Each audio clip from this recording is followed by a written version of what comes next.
প্রিয় ভাইরা, কথা শুনতেছেন? মনোযোগ আছে?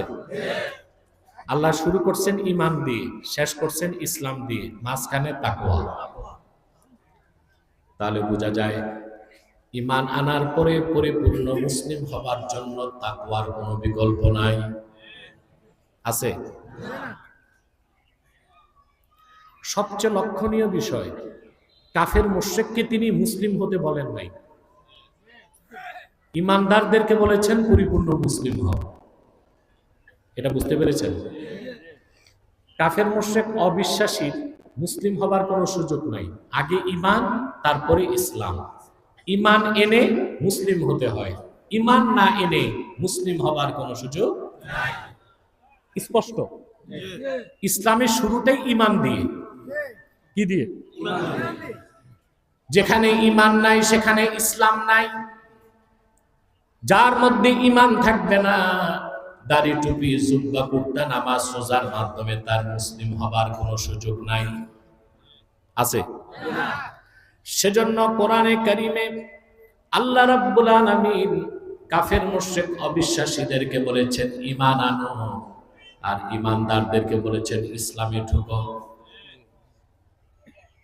অবিশ্বাসীদের বলেছেন ঈমান আনো, আর ঈমানদারদেরকে বলেছেন ইসলামে ঢুকো। তাহলে বোঝা যাচ্ছে ঈমান না এনে মুসলিম হবার সুযোগ নাই, আগে ঈমান তারপরে ইসলাম। সূরা বাকারাতে আল্লাহ রাব্বুল আলামিন বলেন, ইয়া আইয়ুহাল্লাযীনা আমানু দুখুলু ফিস সিলমি কাফা ওয়া লা তাত্তাবি'উ খুতুওয়াতিশ শাইতান ইন্নাহু লাকুম আদুউম মুবিন।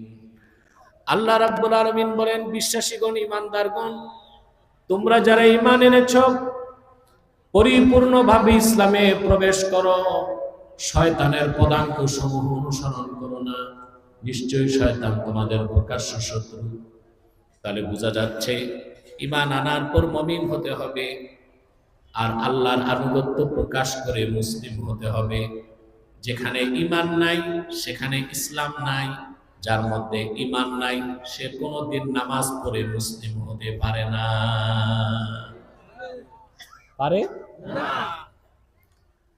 আল্লাহ কর্তৃক প্রেরিত, রাসূলুল্লাহ কর্তৃক আনিত দ্বীন ইসলাম আর অন্য ধর্মের মধ্যে এখানে একটা মৌলিক পার্থক্য।